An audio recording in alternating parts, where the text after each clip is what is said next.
নমস্কার বন্ধুরা, মন কথায় আজকের পর্বে আপনাদের সবাইকে আরও একবার স্বাগত জানাই।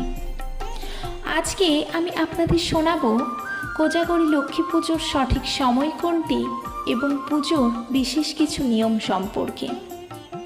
তো বন্ধুরা, লক্ষ্মী পুজোর সঠিক তথ্য জানতে হলে স্কিপ না করে সম্পূর্ণ ভিডিওটি শেষ পর্যন্ত দেখুন এবং ভিডিওটি ভালো লাগলে লাইক, কমেন্ট এবং সাবস্ক্রাইব করতে ভুলো না কিন্তু।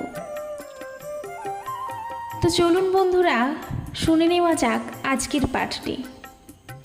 দশভূজা দেবী দুর্গার প্রতিমা নিরঞ্জনের ঠিক পরের পূর্ণিমা তিথিতেই কোজাগরী লক্ষ্মী পুজো হয়ে থাকে। মা লক্ষ্মী হলেন সৌভাগ্য, সমৃদ্ধি এবং ধনসম্পত্তির দেবী। প্রায় বাঙালির প্রতি ঘরে ঘরে দেবী লক্ষ্মীর পুজো হয়ে থাকে। লক্ষ্মী হলেন ধনসম্পত্তির দেবী, তাই ধনসম্পদের সমৃদ্ধির আশায় প্রতি ঘরে ঘরে দেবী লক্ষ্মী পুজো করা হয়। অনেকেই সারা বছর প্রতি বৃহস্পতিবার দেবী লক্ষ্মীর পুজো করে থাকেন। এছাড়াও শস্য সম্পদের দেবী বলে ভাদ্র সংক্রান্তি, পৌষ সংক্রান্তি এবং চৈত্র সংক্রান্তিতে ও দীপাবলিতে লক্ষ্মীর আরাধনা করা হয়।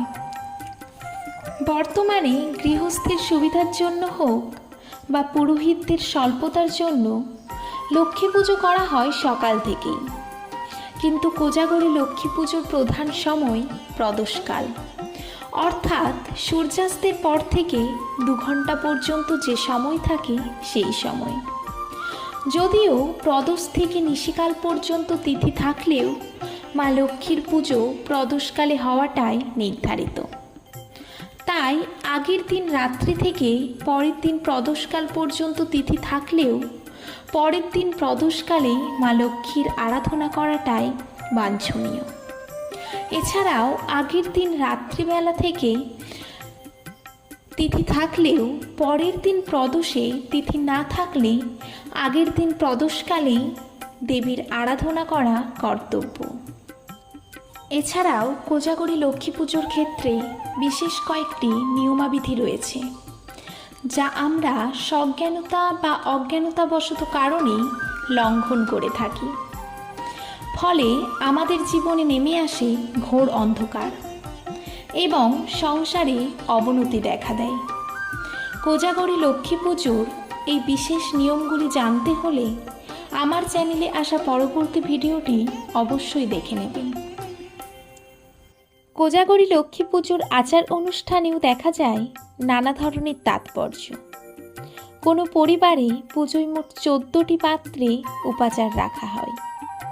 কলা পাতায় টাকা, স্বর্ণমুদ্রা, ধান, পান, কড়ি, হলুদ ও হরিতকি দিয়ে সাজানো হয় পূজার স্থানটিকে।